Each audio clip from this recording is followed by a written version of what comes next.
কেনেকুৱা আজব কাৰবাৰবোৰ ঘটে আমাৰ এইখন অসমত নিজে ভাবি চাওক নিলম্বন কৰিব লাগিছিল কাক গ্ৰেপ্তাৰ কৰিব লাগিছিল কাক যিয়ে ৩৫টি শিশুক চোৱাচিতা কৰিবৰ কাৰণে এজনী নাৰ্ছ নিয়োগ কৰিছিল তেওঁ নে অকলে ৩৫টি শিশুক চোৱাচিতা কৰা এগৰাকী নাৰ্ছক কিয় জিএমচিএইচৰ অধীক্ষক বা অধ্যক্ষৰ বিৰুদ্ধে তাৎক্ষণিক ব্যৱস্থা গ্ৰহণ কৰা নহল ইয়াৰো এটা ডাঙৰ ঘটনা আছে ডাঙৰ ৰহস্য আছে আমি কম কিন্তু তাৰ আগতে কৈছো এই যে ট্ৰলি ঠেলি থাকে 11 গৰাকী ট্ৰলি পুলাৰক গ্ৰেপ্তাৰ কৰিছে আৰু আচৰিত কথা কি জানেনে এই ট্ৰলি পুলাৰ হল তাৰ নিয়মীয়া নহয় এওঁলোকক ঠিকা ভিত্তিত নিয়োগ কৰা হয় আৰু আচৰিত কথা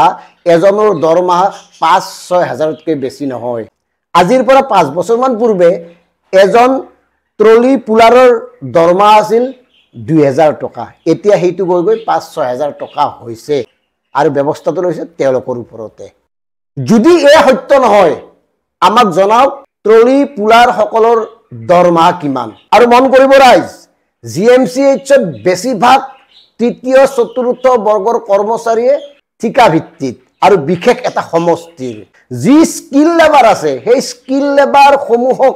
কিমান টকা দিয়ে ৰাজহুৱা কৰক যদি পাৰে বিপৰীতে কিমান টকা সংগ্ৰহ কৰে জিএমচিএইচে বিভিন্ন চৰ্চৰ পৰা এই কথাটো ৰাজহুৱা কৰক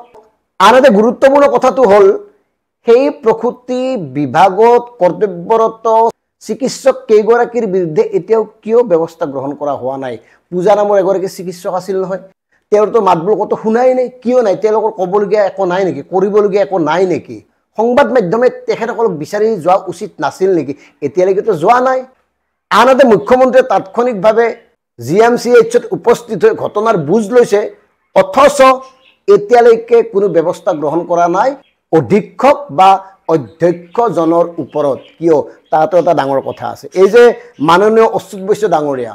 একেতে NRHMত সুদীৰ্ঘ দিন ধৰি মূল দায়িত্বত আছিল আৰু তাৰ পিছত আজি কেইবা বছৰ ধৰি জিএমচিএইচৰ মূল দায়িত্বত আছে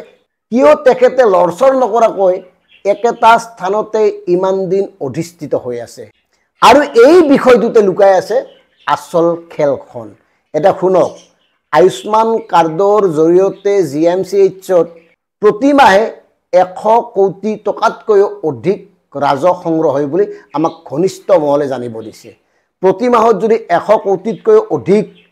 টকা আয়ুষ্মান কাৰ্ডৰ পৰা আহে কেন্দ্ৰীয় চৰকাৰৰ পৰা আহে বিভিন্ন শিতানৰ পৰা আহে সেই টকাবোৰ যায় কলৈ সেই টকাবোৰ কত খৰচ কৰা হয় নিৰাপত্তাৰক্ষী কিমানকে দিয়া হয় এই ট্ৰলি পুলাৰ সকলক কিমানকে দিয়া হয় স্কিল ওয়াৰ্কাৰ বিলাকক কিমানকে দিয়া হয় কথাবোৰ স্পষ্ট কৰক ৰাজহুৱা কৰক তেতিয়া গম পাম ক'ৰ টকা ক'ত গৈছে কেনেকৈ গৈছে কোনে কৰিছে এই গোটেই কাৰবাৰটোত এটা বৃহৎ খেলিমেলি আছে সেই আমি ডিকে বিভেক্তে অসমৰ প্ৰথম শ্ৰেণীৰ সংবাদ মাধ্যম বুলি সদৰি কৰা দাবী কৰা সংবাদ মাধ্যমসমূহে এই বিষয়ে সৰজমিন তদন্ত কৰক এই টকাবোৰ ক'ত যায় কিমান টকা আহে কিমান টকা ব্যয় হয় সুদীৰ্ঘ বছৰৰ পৰা কিমান টকা ইফাল সিফাল হৈছে কথাবোৰ চাওক আৰু মন কৰিব জিএমচিএইচত কৰ্মৰত কেইগৰাকীমান নাৰ্ছে মুকলিকৈ সংবাদ মাধ্যমক কৈছে যে মেচিনসমূহ ভাল নহয় তাত পৰ্যাপ্ত কৰ্মচাৰী নাই পৰ্যাপ্ত নাৰ্ছ নাই এগৰাকী নাৰ্ছে চব চাব লাগে কিয় এই অৱস্থা হৈছে টকা নাই নে কি এই কথাবোৰ স্পষ্ট কৰিছে যে টকাৰ অভাৱত এনেকুৱা হৈ আছে অথচ ঘটনাটো ঘটাৰ পিছত বিজ্ঞাপন দিয়া হৈছে নাৰ্ছ বিচাৰি আৰু এই যে সাধাৰণ জনতাই যে এই দুদিনমান ধৰি বিভিন্ন বিষয় উত্থাপন কৰি আছে যে অৱহেলা অৱজ্ঞাৰ সন্মুখীন হয় কেইদিনমান আগতে যে অভিনেত্ৰী এগৰাকীয়ে সমীউল বোলা ল'ৰাজনক খুন্দিয়াইছিল তেওঁ যে হস্পিটাললৈ গৈছিল তেওঁৰ আত্মীয়ই যে অভিযোগ উত্থাপন কৰিছিল যে দুদিন বিছনাখনত পেলাই থৈছিল কোনো ধৰণৰ চিকিৎসক নাহিল কথাটো সঁচা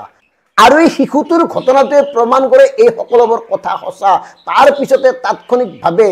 চিকিৎসা মহাবিদ্যালয় হস্পিটালৰ বিভাগীয় বিষয়াসকলৰ বিৰুদ্ধে শাস্তিমূলক ব্যৱস্থা গ্ৰহণ কৰিব লাগিছিল কিন্তু নকৰিলে কিয় এই কিয়তে গোটে কাৰবাৰবোৰ আছে কিয় নকৰে ডক্টৰ হিমন্ত বিশ্ব শৰ্মা ডাঙৰীয়াই হিমন্ত বিশ্ব শৰ্মা ডাঙৰীয়াই জিএমচি কি হিচাপে ব্যৱহাৰ কৰি আছে এই কথাবোৰ ভাবি চাওক কাৰণ ডক্টৰ হিমন্ত বিশ্ব শৰ্মা ডাঙৰীয়াই সাধাৰণ মানুহৰ কথা ক'লেতো নহ'ব সাধাৰণ মানুহৰ একমাত্ৰ ভৰসাৰ স্থল জিএমচিএইচত যি ঘটি আছে সেই ক্ষেত্ৰত যদি অধিক কঠোৰ নহয় তেতিয়াহ'লে ক'ত কঠোৰ হ'ব আপুনি স্পষ্টভাৱে কৈছে যে যিকোনো যিমান বাধা আহিলে উচ্ছেদ হ'বই আমি স্বাগতম জনাইছো সেই একেই সংকল্পলক জিএমচিএইচৰ ক্ষেত্ৰত তেওঁ যিয়েই নহওক তেওঁ অচ্যুত বৈশ্য হওক কোনোবা বৰা হওক শৰ্মা হওক গোস্বামী হওক তেওঁ যদি দোষী সাব্যস্ত হয়, তেওঁ যদি দোষ কৰে, তেওঁ যদি গাফিলতি দেখা পায়, তেওঁ যদি অৱজ্ঞা দেখা পায়, তেওঁৰ ওপৰত ব্যৱস্থা ল'বই। কিয় ক'ব পৰা নাই কথাটো? কিয় ব্যক্তি চাই চাই কামবোৰ কৰা হয়? কিয় অচ্যুত বৈশ্যক এতিয়ালৈকে নিলম্বিত কৰা হোৱা নাই? কিয় মূল চিকিৎসক কেইগৰাকীক এতিয়ালৈকে নিলম্বিত কৰা হোৱা নাই? ট্ৰলি পুলাৰক গ্ৰেপ্তাৰ কৰি মূল বিষয়টোক হাইজেক কৰা হ'ল। কাৰণ সেই 4 দিনীয়া শিশুটি কাৰ ভুলৰ বাবে, কাৰ অৱজ্ঞাৰ বাবে মৃত্যু হ'ল, তেওঁৰ ওপৰতে ব্যৱস্থা ল'ব লাগিছিল। তাকে নকৰি এইবিলাক কৰি আছে। গতিকে শ্ৰদ্ধেয় ৰাইজসকল, কথাবোৰ ভাবক, খেলিমেলিটো ক'ত?